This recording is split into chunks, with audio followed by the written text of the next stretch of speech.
पुढल्या 25 मिनिटात आपण जाणून घेणार आहोत राज्यातल्या वेगवेगळ्या 50 घडामोडी। अगदी झटपट सुरुवात करूया।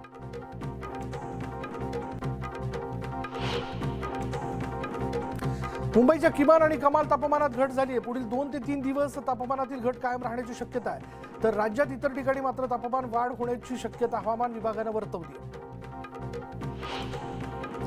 धुळ्यात अवकाळी पावसाने विश्रांती घेताच गहू काढणीला वेग आलाय। मजूर मिळत नसल्याने यंत्रांच्या साहाय्याने गहू काढणी सुरू करण्यात आली आहे। पुन्हा पाऊस झाल्यास नुकसान टाळण्यासाठी शेतकऱ्यांची गहू काढणीची लगबग सुरू झाली आहे।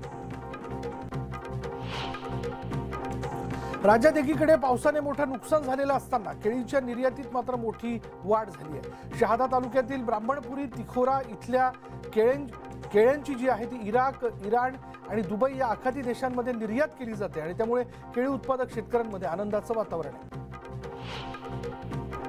गेल्या काही दिवसांपासून तूर डाळीच्या दरात तेजी बघायला मिळते।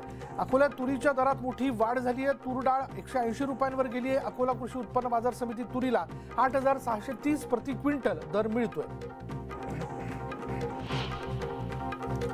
छत्रपती संभाजीनगरमध्ये कापसाच्या दरात सातत्यानं घसरण होते आणि त्यामुळे शेतकऱ्यांची चिंता वाढली आहे। शेतकऱ्यांना नाईलाजानं कापूस कमी दराने विकावा लागतोय।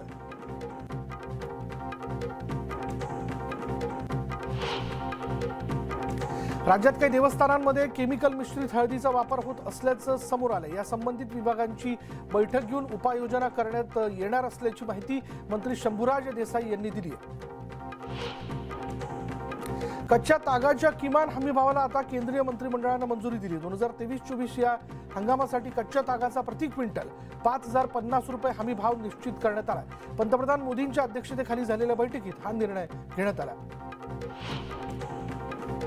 धुळे जिल्ह्यातील अवकाळी पाऊस आणि गारपिटीचा भाजीपाल्याला सर्वाधिक फटका बसला आणि त्यामुळे बाजारात टोमॅटो, लिंबू, गवार, वाल, दोडक्याची आवक कमी झाली असून भाज्यांच्या दरात वाढ झाली आहे। 15 दिवसांपूर्वी स्वस्त मिळणारा भाजीपाला आता दुप्पट दराने विकला जातो। अकोल्याच्या मूर्तिजापूर, बोरगाव आणि खांबोरा उन्नईतील 64 गावांची तहान भागवणाऱ्या महान धरणात फक्त आता 40.8% पाणीसाठा शिल्लक आहे आणि त्यामुळे रब्बी हंगामासाठी सिंचन व्हॉल्व्हमधून होणारा पाणी पुरवठा 31 मार्चपासून बंद करण्यात येणार आहे। विद्यार्थ्यांच्या शिष्यवृत्ती अर्ज महाविद्यालय स्तरावर प्रलंबित असल्याचं समोर आलं। आतापर्यंत 14,577 अर्ज प्रलंबित असल्याची माहिती पुणे विभागीय उच्च शिक्षण विभागाने दिली। तसंच विद्यार्थ्यांच्या शिष्यवृत्ती अर्ज प्रलंबित न ठेवण्याच्या सूचना उच्च शिक्षण विभागाने दिल्या। एकविरा देवीच्या चैत्र यात्रेची जय्यत तयारी सुरू आहे आणि या यात्रेच्या पार्श्वभूमीवर मावळ तहसील प्रशासकीय समितीची आढावा बैठक झाली। यात्रेत अनुचित प्रकार घडू नये यासाठी मावळ प्रशासन सज्ज झालंय। दरम्यान राज्यभरातून भाविक गडावर दाखल होण्यास सुरुवात झाली आहे। मंदिराचं सरकारीकरण थांबवून सर्व मंदिरं पुन्हा हिंदूंच्या ताब्यात द्यावीत अशी मागणी जी ती महाराष्ट्र मंदिर महासंघाच्या कार्यकर्त्यांनी केली। याबाबत सर्व मंदिर विश्वस्तांची स्वतंत्र बैठक घेण्याचं आश्वासन मुख्यमंत्री शिंदेंनी दिल्याची माहिती तुळजापूर पुजारी मंडळाचे माजी अध्यक्ष किशोर गंगणे यांनी दिली। जळगावमध्ये पद्मालय गणपती मंदिरातला तीर्थक्षेत्र विकास योजनेअंतर्गत ब दर्जा त्याला देण्यात आलाय। राज्य शासनाच्या निर्णयाचं स्थानिक आणि देवस्थानकडून स्वागत करण्यात आलं। 2.5 गणपती पीठांपैकी अर्थपीठ असलेल्या मंदिरात दर्शनासाठी देशभरातून भाविक येत असतात। शिर्डीतील महापशुधन एक्स्पोचा आज समारोप होणार आहे। या समारोपाच्या कार्यक्रमाला मुख्यमंत्री एकनाथ शिंदे, मंत्री गिरीश महाजन, राधाकृष्ण विखे पाटील उपस्थित राहणार आहेत। राज्यात मुंबई शिर्डी आणि मुंबई सोलापूर या 2 वंदे एक्सप्रेस सुरू झाल्यात आणि या गाड्यांना प्रवाशांचा चांगला प्रतिसाद मिळतोय। मुंबई सोलापूर आणि मुंबई शिर्डी या वंदे भारत एक्सप्रेसनं 32 दिवसात 1,259 प्रवाशांनी प्रवास केलाय। या गाड्यांनी आतापर्यंत 8,60,00,000चा महसूल रेल्वेच्या खात्यात जमा केला। मुंबई छत्रपती संभाजीनगर विमानाची संध्याकाळी सुरू असणारी विमानसेवा आजपासून बंद झाली आहे। प्रवाशांना आता केवळ सकाळच्या वेळेत विमानानं प्रवास करता येणार आहे। संध्याकाळी विमानसेवा बंद केल्यानं मुंबईला एका दिवसात ये जा करता येणार नाहीये।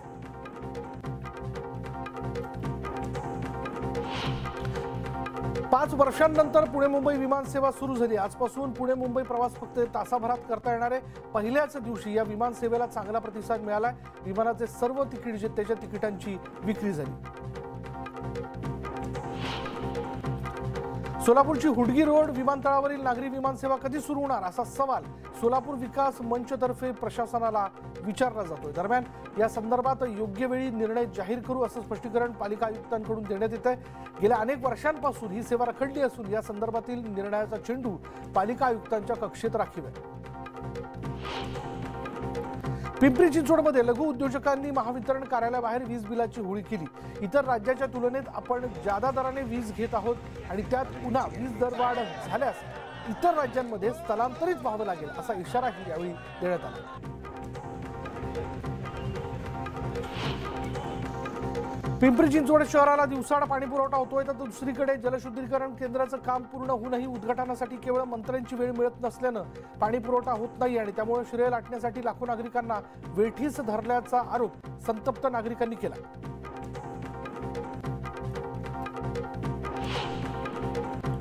राहुल गांधींवरील कारवाईवरनं राष्ट्रवादीचे नेते धनंजय मुंडे यांनी केंद्र आणि राज्य सरकारवर निशाणा साधला। अशा प्रकारे लोकशाहीचा गळा दाबणारं सरकार आजपर्यंत ना देशात पाहिलं होतं ना राज्यात पाहिलं होतं असं धनंजय मुंडे यांनी म्हटलं।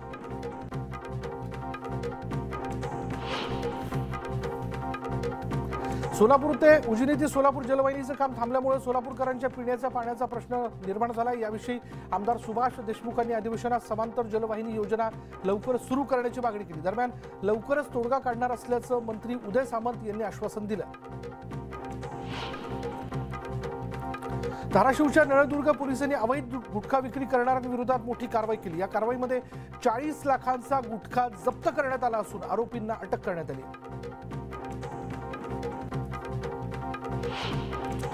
पिंपरी चिंचवडच्या कुदळवाडी परिसरातील 5 ते 6 भंगाराच्या गोदामांना भीषण आग लागली। या आगीमध्ये गोदामातील साहित्य मोठ्या प्रमाणात जळून खाक झाले। अग्निशमन दलाच्या 10 गाड्यांनी ही आग नियंत्रणात आणली। बुलढाणा जिल्हाधिकारी कार्यालयातील निवडणूक विभागात कार्यरत असणाऱ्या शिपायाने गळफास घेत आत्महत्या केली। या शिपायाने आत्महत्या का केली याचं कारण अद्याप समजू शकलेलं नाही। अहमदनगर इथल्या बाजार समितीत लिंबाची सध्या दररोज 30 ते 35 क्विंटल पर्यंत आवक होते। उन्हाळ्यामुळे लिंबाला मागणी वाढल्यानं चांगला दर मिळतोय। लिंबाला 3000 पासून 11000 रुपयांपर्यंत दर मिळताना दिसतोय। रमजान पर्व सुरू होताच नाशिकमध्ये फळ बाजार तेजीत आला। बाजारात केळी, चिकू, द्राक्षे, टरबूज, पपई, आंबे, खरबूज आदी फळांना मोठी मागणी आहे आणि त्यामुळे केळीच्या दरात वाढ झाली आहे। डझनभर केळीसाठी 60 रुपये मोजावे लागतात। बेदाणा निर्मितीचा हंगाम सुरू असून गेल्या 15 दिवसांपासून बेदाण्याचे दर स्थिर आहेत। बेदाण्याला सध्या किलो मागे 100 ते 210 रुपये दर मिळतो। खानदेशात नाफेडच्या हरभरा खरेदी केंद्रावर व्यवहार रखडलेत। मार्केटिंग फेडरेशनकडून काही केंद्रावर बारदान उपलब्ध झालेले नाहीत आणि त्यामुळे खरेदी अजून सुरू होऊ शकलेली नाही। एका केंद्रात दररोज 200 ते 250 क्विंटल हरभऱ्याची खरेदी होते। गोंदियाच्या ग्रामीण भागात पुन्हा अवकाळी पावसाला सुरुवात झाली। या पावसामुळे भाजीपाला आणि कडधान्यांना धोका निर्माण झाल्यामुळे शेतकरी चिंतेत आहेत। तसंच साथीच्या रोगांमध्येही वाढ झाली आहे। वाशीच्या एपीएमसी बाजारात नवीन लसूण दाखल होत असून लसणाच्या दरात घसरण झाली आहे। घाऊक बाजारात लसणाचे दर 80 ते 110 रुपयांवरून 50 ते 85 रुपयांवरती आले।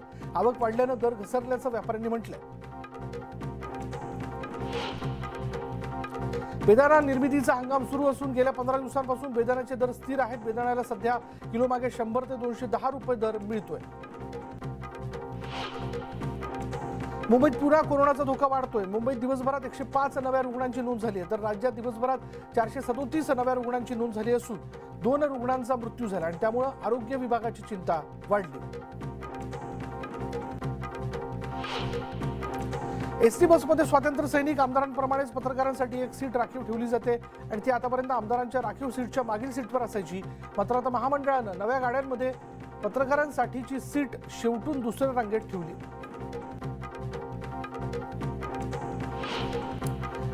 देखभाल आणि दुरुस्तीच्या कामांसाठी आज रेल्वेच्या 3 मार्गावर मेगा ब्लॉक घेण्यात येणार आहे। मध्य रेल्वेवर कल्याण ठाणे जलद मार्ग तर हार्बर मार्गावर कुर्ला वाशी दरम्यान ब्लॉक असणार आहे। दुसरीकडे पश्चिम रेल्वेवरील बोरिवली जोगेश्वरी स्थानकादरम्यान जम्बो ब्लॉक घेण्यात येतोय। समुद्रात पर्ससीन जाळं एलईडी दिव्यांच्या मदतीनं बेकायदा पद्धतीनं होत असलेली मासेमारी रोखण्यासाठी मत्स्य व्यवसाय विभागानं तटरक्षक दलाकडे मदत मागितली। तटरक्षक दलानं अशा बेकायदा बोटींवर कारवाई करावी अशी मागणी करण्यात आली।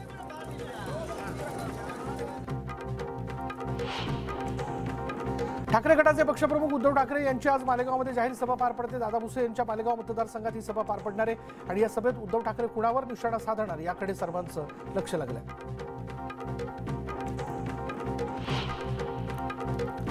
स्वराज्य संघटनेचे प्रमुख संभाजीराजे छत्रपती यांची नवी मुंबईतल्या कोपरखैरणे या ठिकाणी सभा पार पडते आणि यावेळी संभाजीराजे मोठी घोषणा करणार असल्याचं बोललं जात असून या सभेकडे राज्याचं लक्ष लागलंय।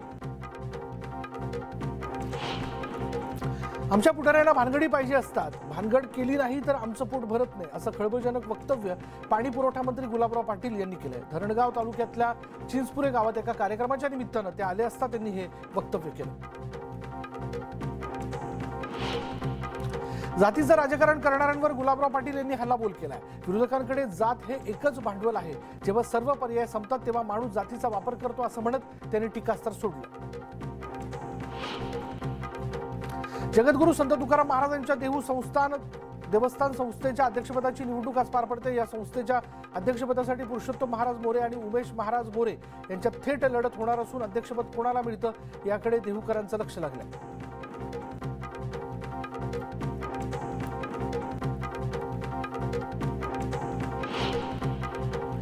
आणि यानंतर इथे वेळ झाली का ब्रेकची। ब्रेक घेऊयात, पहा फक्त न्यूज 18 लोकमत।